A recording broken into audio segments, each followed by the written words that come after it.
miles to destination on left.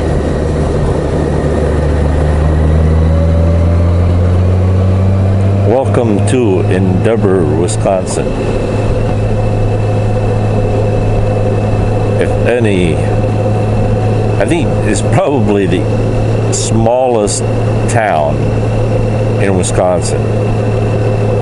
It's a very, very small town. But they got a pretty good view of their marsh. Yeah, they call them marsh over here.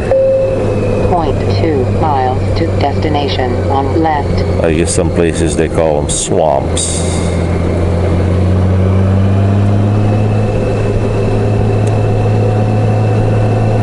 So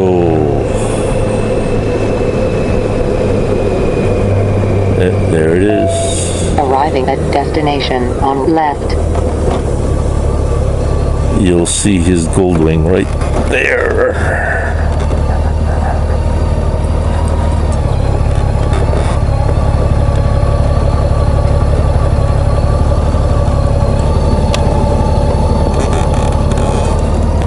We'll catch you later. Peace. Okay, I am on my way home after telling Chick that I was gonna be a week late of my car payment of $100.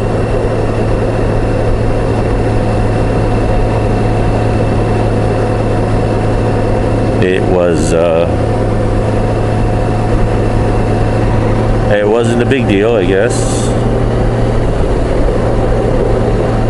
I wasn't gonna show up, but I thought it's better to show up and tell him I was short than to tell him I was short of cash and not show up. At least he can't say that I'm trying to, what would be the English word of that? Steal the car from him. You see, Chick has already given me the car and the title.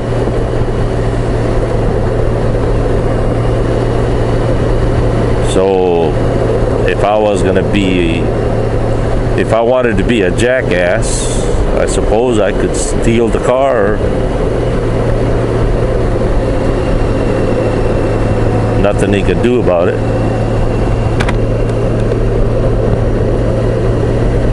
But I am not going to do that.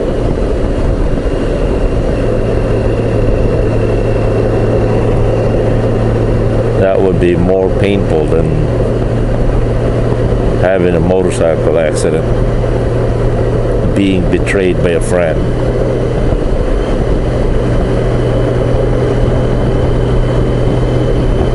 Okay, according to GPS, I am 98 miles away from my house.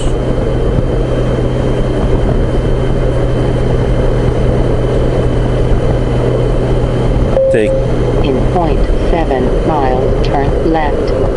I don't know if you could hear that GPS or not, but one of the things that I like about this route, for some reason, the GPS on this motorcycle has chosen to take this windy, windy back roads in the middle of nowhere. It's almost like a motorcycle route, the dream route.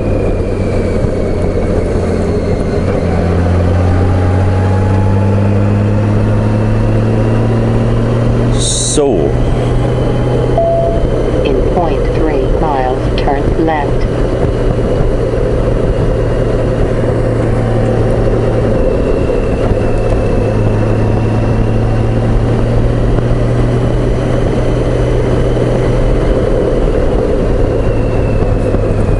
stop sign, stop sign, stop, stop, stop, stop, stop. Trying to tell you a story back a while ago. I about my motorcycle experience in the Philippines.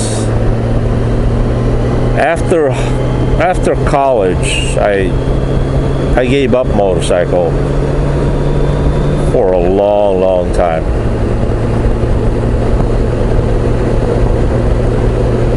When I came to the United States, I did not seek to get my motorcycle endorsement 1.2 miles, turn left. because when I came here, I became a truck driver, and I knew if I rode a motorcycle that would have ruined my driving record. So I deliberately did not I couldn't control myself riding a motorcycle. And around here in the United States, if I was back home, I could probably do it, but over here, the laws over here, there's just way too many laws in the United States. In 0.3 miles, turn left. A little bit of a recap. The first time I left the Philippines was back in 1979. Came here in Wisconsin. Oh, first, no. 1979, I left Philippines. And we... Drive 9 miles, then turn left. We had to make an emergency landing. Well, not an emergency landing, but we were diverted to Hawaii. Because if you guys remember, back in 1980, 79 and 80, the big Pan Am Airlines went on strike. So they gave us an emergency visas to enter the United States in Hawaii. After landing in Hawaii, we visited a friend in Western Samoa. Now there's an American Samoa, that's an American territory, but Western Samoa is a sovereign country. We stayed there for, I don't know, as a little kid, it seemed like years. But after visiting Kenny, by the way, Kenny is, I think he's the son of the king in Western Samoa. My dad met him in the Philippines studying agriculture. They became really good friends. So anyway, we visited him for a while. Went back to Hawaii and then came here in Wisconsin. I studied 7th grade, 7th and 8th grade.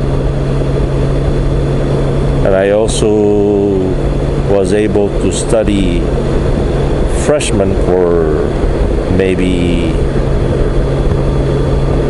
I'd say 2 to 3 weeks.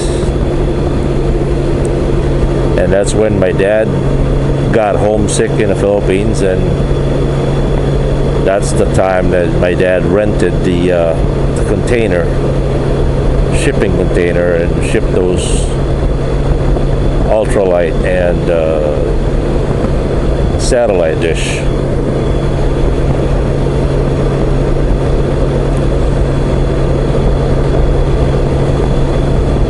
So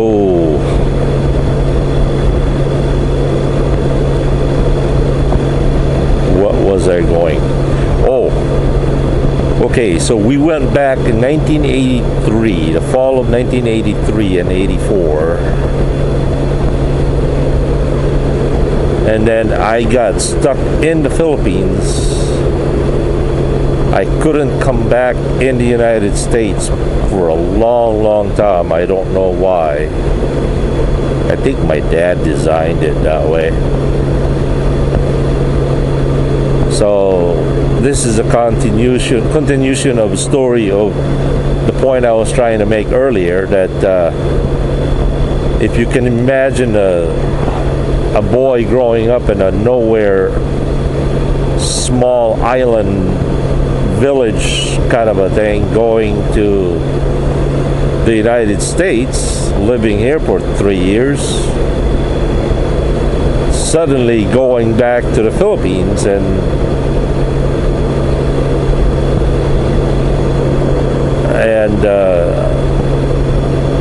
I guess I was young and impressionable. I started acting like an American kid. But the time that when I went home to the Philippines in 1983 and 84, I started living in the main city, in the main island of modern schools, uniform private schools, and that's when I befriended a whole bunch of really, really good friends until today, where there are about 12 of us best friends in a group. Until today, we are still together. We're kind of scattered around the world, but we're still good friends. All of us are married, got kids, and we have grown into a really large family.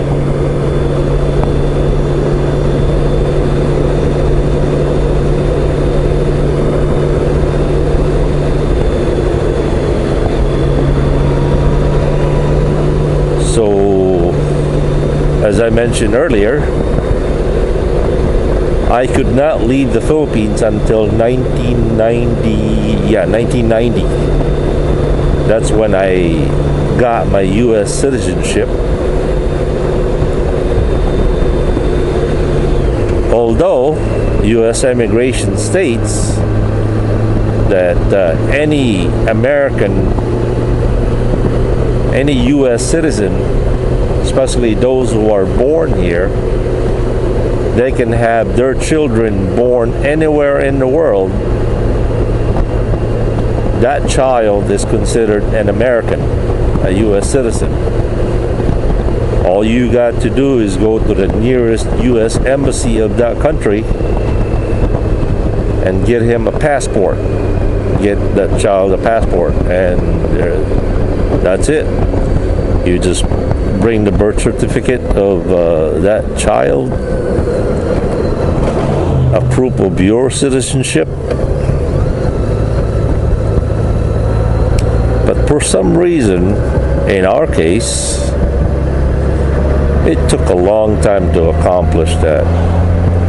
I suspect that my dad designed it that way because he probably didn't want us to come back here. Because me and my brother were acting delinquent.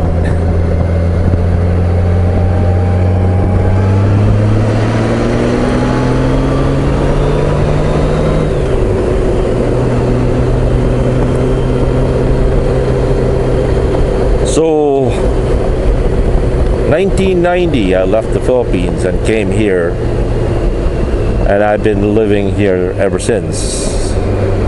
Of course, I've been going back and forth, but just to visit, you know.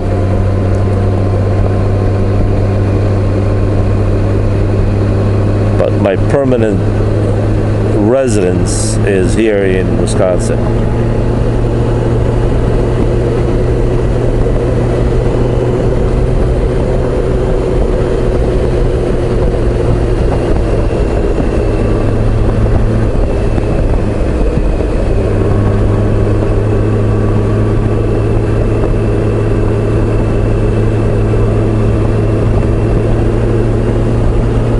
lean it, lean it, lean it, lean it. There you go.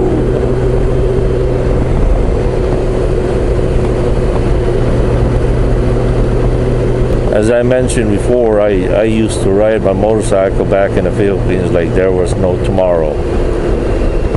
I would wave in and out of traffic with 2 or 3 people riding, you know. There'd be 4 of us on a motorcycle and I'd drive like an idiot. And I am so grateful that I did not kill anybody.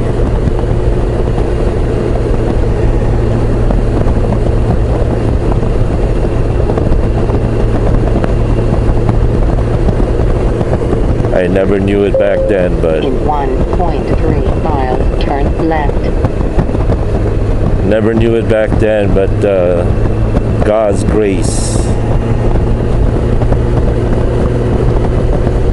kept me alive and kept the people around me from being hurt from my own stupidity.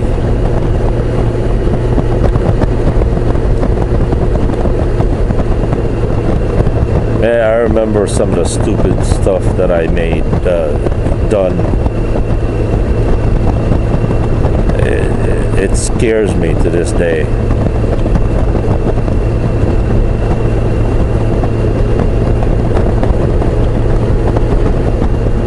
In college, I kind of had this crush on this girl. They were pretty wealthy. They were loaded. All I had was what I thought good looks back then. In 3 miles, turn left. And a motorcycle. And so anyway, I had this crush on this girl, and she was always with a friend of hers. Anyway, the deal was they would pay for the gas. I would drive them all over God's creation, up in the mountains, mountain trails, trees, downhill, uphill. 1.8 miles, then turn right. We would just go everywhere, and we usually did it at night. Those Honda 200 XLs are designed to climb hills, and they're air cooled. They're just, you know, they're not water cooled. Anyway, they supplied the gas, beer, cigarette, and one day we came up to this mountain. We climb up and climb up and climb up, and guess what happens after you climb a mountain up and up and up? You go on the other side of the mountain and you start going down, down, down, down, right? Well, we started descending to this trail. This is not a road. This is just a dirt trail. In fact, it was even a walk path. People's path, you know. 2 miles, turn right. And the hill got hillier and hillier, and so I started standing on the foot brake and front brake, and it would still keep going because I guess my brakes were wearing real bad. In 400, And right.